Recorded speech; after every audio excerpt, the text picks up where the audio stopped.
I've always been drawn to the forgotten corners of the world, places where time seems to stand still. Willow Creek was one of those places, a name whispered among urban explorers and ghost hunters.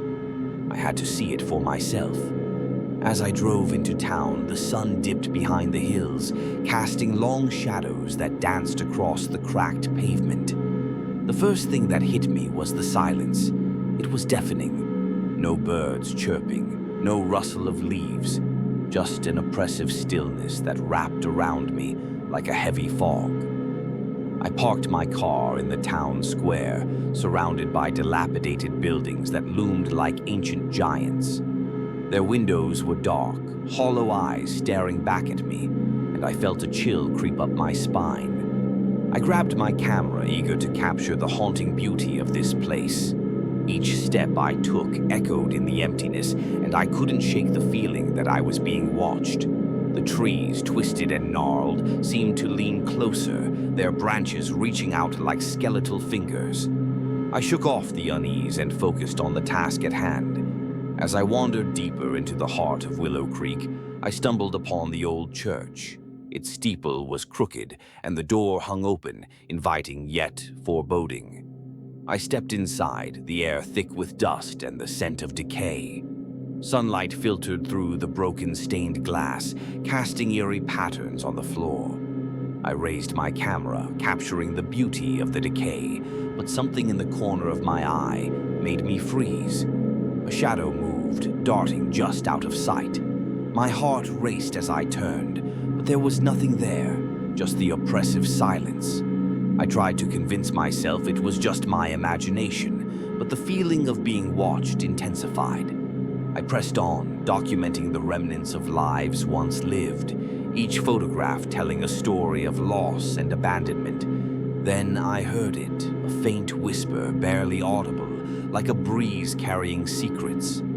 I followed the sound, my curiosity piqued, leading me to an old house at the edge of town.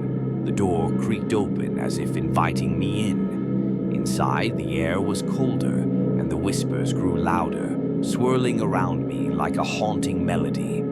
I felt a presence, something ancient and restless, lurking just beyond my vision. I raised my camera again, but this time I hesitated. The atmosphere shifted, and I could sense the weight of the town's history pressing down on me. I snapped a few photos, but the whispers turned into frantic murmurs, filling my ears with a cacophony of voices. Panic surged through me, and I stumbled backward, desperate to escape the oppressive energy that surrounded me. I fled the house, heart pounding, adrenaline coursing through my veins. As I raced back to my car, the shadows seemed to stretch and twist, reaching out as if to pull me back. I could feel the town's sorrow, its anger, and its secrets clawing at my mind. I jumped into my car, slamming the door shut, and as I sped away, I glanced in the rearview mirror. Willow Creek faded into the distance, but the feeling of being watched lingered. I couldn't shake the whispers from my mind, nor the images I had captured. I realized then that some places are best left undisturbed, their stories buried in the silence, waiting for the next curious soul to uncover them. The moment I stepped onto the property, a chill ran through me, not just from the cold air, but from the weight of the history that surrounded this place. This mansion, with its crumbling facade and shattered windows, felt like a portal to another time, a time filled with whispers and shadows. I could almost hear the echoes of laughter and sorrow trapped within these walls, begging to be released. As I approached the entrance, the door creaked open as if inviting me in, or perhaps warning me to stay away. I hesitated, but curiosity pushed me forward. The air inside was thick, heavy with dust and the scent of decay. Each step I took sent a shiver down my spine, the floorboards groaning beneath my weight, as if they were protesting my intrusion. I raised my camera, the lens capturing the remnants of a life once lived. An old rocking chair swayed slightly, though there was no breeze. I could feel the weight of unseen eyes watching me, and I couldn't shake the feeling that I was not alone. I whispered to myself, "It's just an old house. but deep down I knew there was something more. I wandered into what must have been the living room. The walls were lined with dusty portraits, their eyes following my every move. I felt a chill, not just from the temperature drop, but from the realization that these were not just paintings. They were memories, frozen in time. I could almost hear their stories, tales of joy and despair, love and loss. As I ventured deeper, I stumbled upon a tarnished mirror. My reflection stared back at me, but it felt distorted, as if something lurked just behind me. I turned quickly, heart racing, but there was nothing there, just the empty hallway stretching into darkness. I could feel the air thickening, pressing against my chest.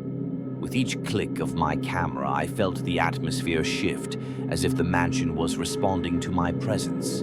The temperature dropped further, and I pulled my jacket tighter around me, trying to ward off the growing sense of dread. "It's just an old building," I repeated, but the words felt hollow, echoing back at me in the silence. I found myself in a room filled with dusty bookshelves. The books were worn, their spines cracked and faded.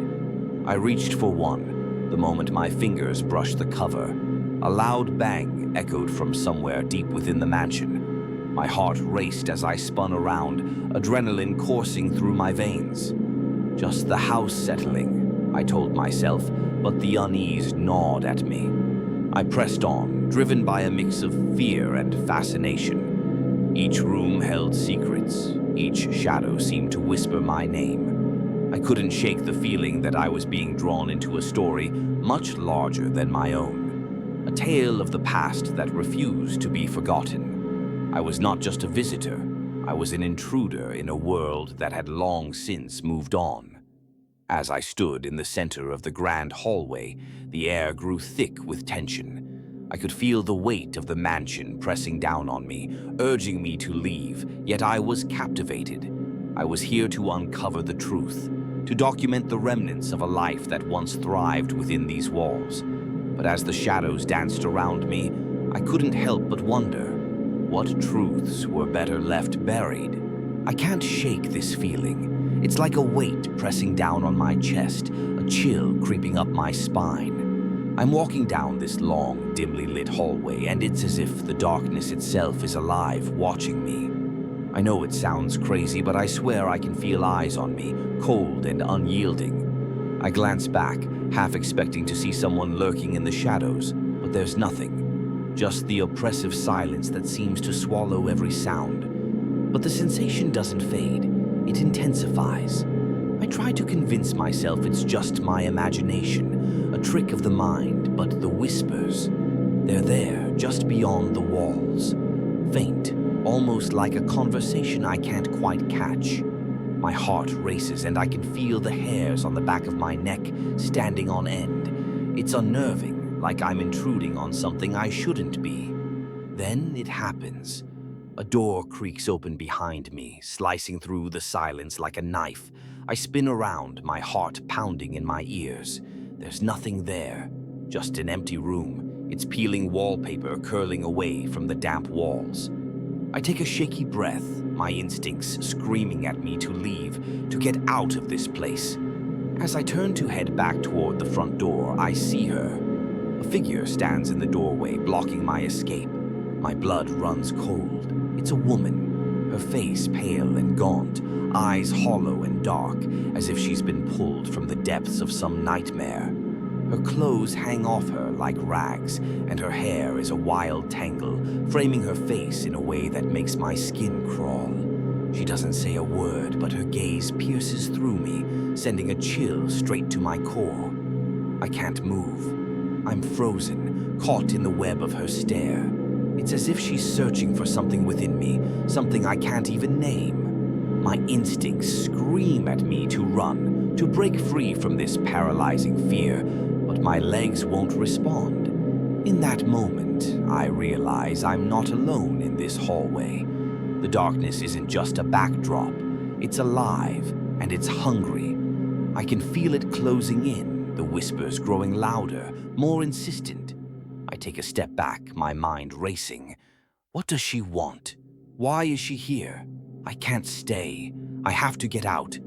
I muster every ounce of courage and take a step toward her, ready to push past to escape this suffocating nightmare. But she doesn't move. She just stands there, watching, waiting. And in that moment, I understand. I'm not the one in control here. I turn and run, my heart pounding, the whispers chasing me down the hallway, echoing in my ears. I can't look back. I can't let her catch me. I burst through the front door, the cool night air hitting me like a wave. But even as I escape, I know she's still there, lurking in the shadows, watching, waiting for the next moment I let my guard down.